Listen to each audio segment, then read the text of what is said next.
This is number 5 in what is possibly becoming one of the strangest podcast series ever produced. Gorgeous, baby. You're gorgeous. This is the Josh Podcast Show, the anti-podcast podcast on God and man. The show that everybody's talking about. The show that will become a necessary part of your weekly mental diet. The show that picks up where JoshRolfe.com leaves off. The show title that uses the word podcast 4 times. Introducing your host, Josh Rolfe. You might be thinking right now, what kind of filet could this episode be about? Is it filet mignon? Mignon? How do you say it? Filet mignon. Mignon? That delicious cut of steak for all those non-vegans out there. Carnivores, I think they're called. Filet with 1 L. You know the proper spelling of filet is with 2. That's the French way of spelling filet, where the word derives from the French language, like many words in our native tongue of English. McDonald's. Have we talked about McDonald's yet on this show? Do you know that I worked there? I worked there all through my high school years, so I've got some street cred when it comes to McDonald's. When I worked there, I tried eating everything, from the McRib sandwich to the Shamrock Shake. I taste tested every single product for that entire 3.5 years, except for one. Except for the item with filet, the filet with 1 L in the name. It was the Filet-O-Fish, or Filet-O-Fish, as I say it. But sometime about 2 decades later, in the last decade, I'm not sure exactly when it was, but I got tired of every single product at McDonald's. I had tried them all, and some of them I had tried many, many times. But it was sometime in the last decade that I discovered for the first time the Filet-O-Fish sandwich. And it has yet to disappoint. This is common ground that I share with the billionaire tycoon who now serves in the highest office of the land, President Donald J. Trump. I was not born into wealth as he was. I do not serve in political office as he currently does. I have not had my own reality TV show as he did. Trump really likes the Filet-O-Fish. And I think that, well, I could talk about that. I'm going to keep going. How is the Filet-O-Fish spelled? That's probably more important right now. Do you know it's hyphens? Filet-O-fish. All said, I've always wondered what a Filet-O-Fish is actually made of. Is it fish? What kind of fish is it? If it is a real fish.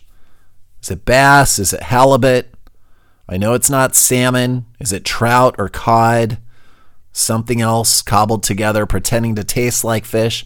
The sauce, it's this mayonnaise-y, garlicky delight. Got a slice of American cheese on there too. Did you know the Filet-O-Fish almost didn't happen? McDonald's was known for its burgers, still is. Ray Kroc, the founder, fought executives. There was one in particular, franchisee actually, who wanted to add a fish product. And through this contest, you can read all about it. I'm not going to get into the details here. But the fish they settled on was then and is today the Alaskan pollock. Or Alaska pollock, I think is the real name. It's a real fish, and it's used in the Filet-O-Fish sandwich. So I was going to pretend to be a Filet-O-Fish aficionado here, share with you the entire history of the way that the Catholics prefer this as the McDonald's treat of choice during Lent, but instead of doing that, I'm going to tell you today about the Filet-O-Fish sandwich that saved a marriage. True story, okay? So sit down, grab a drink, and just relax. And I want to tell you this story that occurred a long time ago in a galaxy far, far away when I lived in Indiana.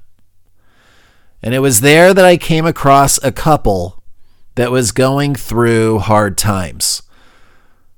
Lots of couples go through hard times, but not too many who have the kind of trouble that this couple did. Something way out of my league and something that was not in my everyday experience. They were from the other side of the tracks. The kind of tracks that lead nowhere. They were poor. They were very, very poor. Living in this tiny one-bedroom apartment in Section 8 housing in a rough part, if there was a rough part, of Bloomington, Indiana. It's a college town. It's bustling with the wealthy kids from across the state, while these permanent residents who are stuck in a rut were somehow forgotten. The couple couldn't hold a job because of their drug addictions, their dependence upon charity, the government, living in welfare. And like anyone who's going through this level of poverty and addiction, it's tough to hold on to anything for long. The job, of course, doesn't last. But most importantly, and most especially, the relationship can't last long either when you're in a circumstance like this one. And this couple, having married only a few months prior and having only known each other for a few months before that, they were about to call it quits. They fought all the time. They fought over the kinds of things we in the civilized world would not comprehend. They were fighting over needles and pipes. But one day, during an especially heated argument, there was a knock at the door.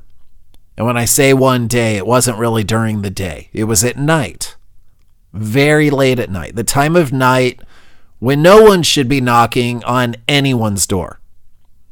He was on the couch trying to watch TV. She was on the floor staring at the ground, mumbling at him. He was kind of mumbling at her, but it was a fight. They weren't really concentrating on the TV. They were fighting over the channel. He wanted to keep watching his show. She wanted hers. It was a small thing, but to them, at the moment, a big thing. When the knock at the door came. It was a gentle knock, almost like a brush of the door, but a knock. It left like a thud, a dull thud. And they weren't quite sure at the time that it was a knock at all. Was it a knock or was it the TV? But it came again, and since the door was right there by the couch where he was sitting, he knew that the sound was coming from the door and not the television set. So, of course, the way they had learned to communicate was through argument about, in this case, who would get up to open the door or whether to open the door at all. The knock persisted.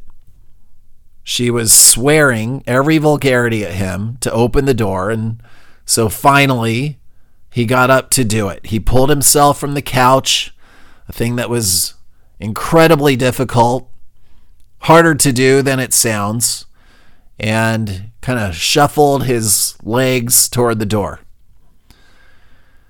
And there wasn't a peephole, so there was no way of knowing who was on the other side. And While she had wanted him and had insisted that he open the door, she now began to discourage him from opening the door. In strong terms, her slurred speech was the only thing keeping her from making threats in the strongest terms. It's the middle of the night. You ask the who's at the door. And so on. He stood there looking at the door, then turning toward her. His face bore the expression of one who was past all types of feeling. He had been there, done that, seen it all, experienced it all, or so he thought at that point in time. He looked at her, looked at the door, her profanity worsening, but still she sat there, not physically getting up to stop him from opening the door.